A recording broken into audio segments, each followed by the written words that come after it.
It's on right now. Well, first of all, thank you very much, Mr. Mayor and councillors, for inviting me to Piacenza, my first time in Piacenza. I was thinking, what have we got in common? My hometown of Warrington in the northwest of England, between Liverpool and Manchester, and Piacenza. Well, there was the link to the big city. Manchester's not so far away from me, and Liverpool, and you've got Milan. But then you hit on it this morning by saying that one word that linked us all together, that's IKEA. Because Warrington was the first IKEA store outside of Sweden in the world. So it's our great pride to us that it's there, and now you've got IKEA logistics and so on, so we've got the link of IKEA between Warrington and Piacenza. Now the serious stuff. Mr. Mayor, Regional Councillors, ladies and gentlemen, I see that I am the last speaker before the coffee. So I promise I will be brief. So let's put into context what the conference organised today here in Piacenza is about. I first of all apologise for a bit of a cold, hence the water. So if I pause to get water, you know what it is for. The EU transport industry directly employs more than 10 million people and accounts for 4.5% of total employment and represents 4.6% of GDP1. The Trans-European Transport Network Policy 10T is Europe's transport infrastructure policy within that. Through the 10T policy, the EU aims at achieving an efficient transport network to complete the EU internal market by creating missing links and removing bottlenecks, by shaping mobility, by reducing congestion and offering alternative routes on a more sustainable basis to operators and passengers. Now I'm here today to talk specifically about the maritime aspect of this, the maritime component of the 10T policy, which is often forgotten in our transport thinking. 10T policy includes a maritime component which is fully being addressed under the concept of motorways of the sea. A very important component because thanks to maritime transport we have in the EU 40% of internal trade and 75% of external trade. Just think about those figures for one moment. 45% of trade internally within the EU goes by maritime, and 75% of external trade into the EU and beyond goes by maritime. And yet we don't seem to grasp how important the maritime sector really is to Europe. It is estimated that in 2014, EU ports handled 3.8 billion tonnes of cargo and around 3 billion tonnes of interland traffic. Finally, let me underline the growth aspect. European ports are directly linked to over 800,000 enterprises generating in total the direct and indirect employment of about 3 million people.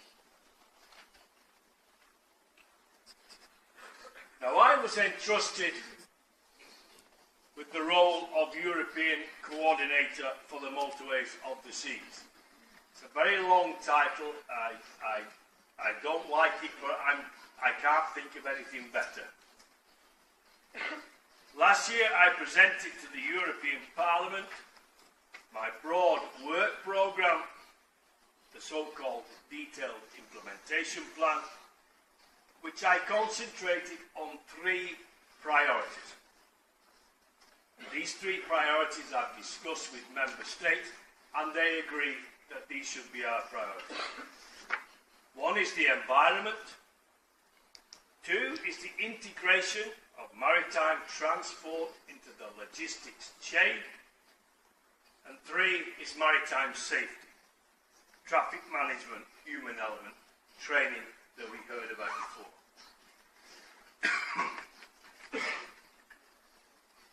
Following my presentation in the European Parliament, I initialed a process of further consultation both with Member States and industry stakeholders. It shall lead over time to a more precise document that would reflect expectations of motorways of the seas players and would be supported by adequate funds. This conference focuses particularly on green shipping and sustainable logistics. I would therefore like to underline the importance of my first and second development pillars.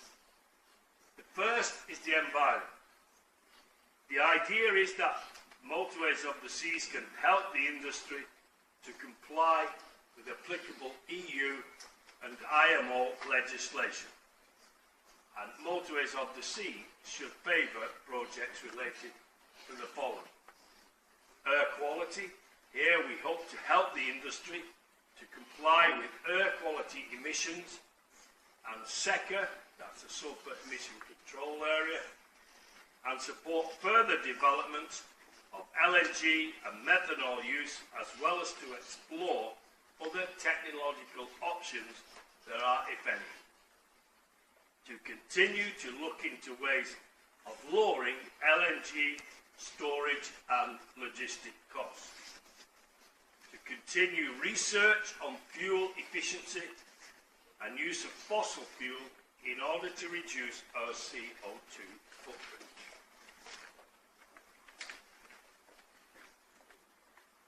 And further development and pilot onboard treatment systems, e.g. ballast water, which will help reduce operational pollution. The same is true of accidental pollution, where we aim to support measures aimed at improving safety and education training, still necessary in order to improve global safety levels and avoid accidental pollution. The second priority is the integration of maritime transport in the logistics chain. The main element can be grouped in the following order.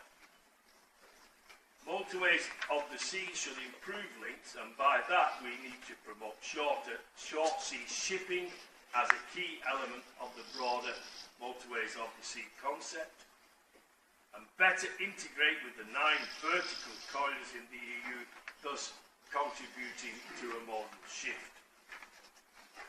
Motorways of the sea should support information communication technologies, ICT, support technical harmonisation and the legal framework for information sharing, e.g. use the same data model. We need to create interoperable systems and processes. We need to involve the outermost regions of the EU. We need to support the connection with the peripheral and outermost regions, Azores, for instance, in the TEN-T, and enhance the potential of islands, geographical position, for example, LNG refueling station. And if you'll allow me to say, with Britain voting to go out of the EU, then that leaves Ireland isolated as a country in it as well. In our ports, we adapt port capacity and allow port extensions where necessary. And finally, my third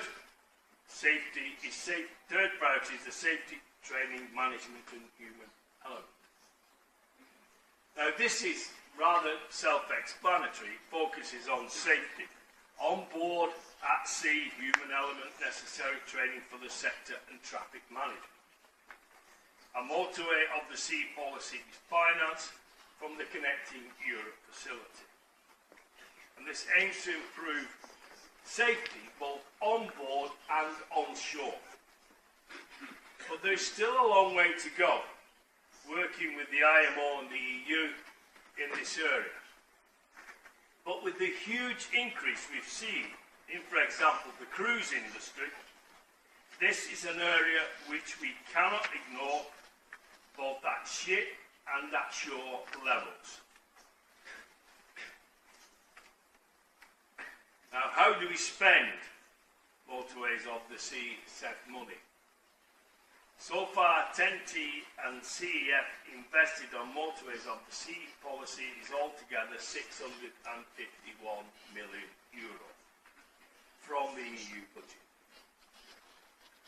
If I focus solely on the last two editions of the Connecting Europe facility, the European Commission distributed in forms of grants €360 million, which contributed to 40 European projects in total and triggered EU-wide investment of €965 million. Most of the money was spent on projects related to the environment, for instance, investment in LNG, propulsion, infrastructure, exhaust gas cleaning systems, comply with the SECA arrangement, and pilot testing for electric vessels and installation for onshore supply systems, mainly around the short sea shipping element. I thought while in Piacenza I would give you briefly the Italian context of what we've done. Italy is very much involved in all these discussions and coordinates MoS projects. Only in the context of CEF financing, your ports take an active part in 8 ongoing projects. Your strategic location, know-how, history makes you an indispensable partner in the development of a truly European maritime system, and a crucial player in supporting further short sea shipping in Europe. Italy's leading role is especially visible in preparation for the entire Mediterranean region for LNG infrastructure and maritime fuel.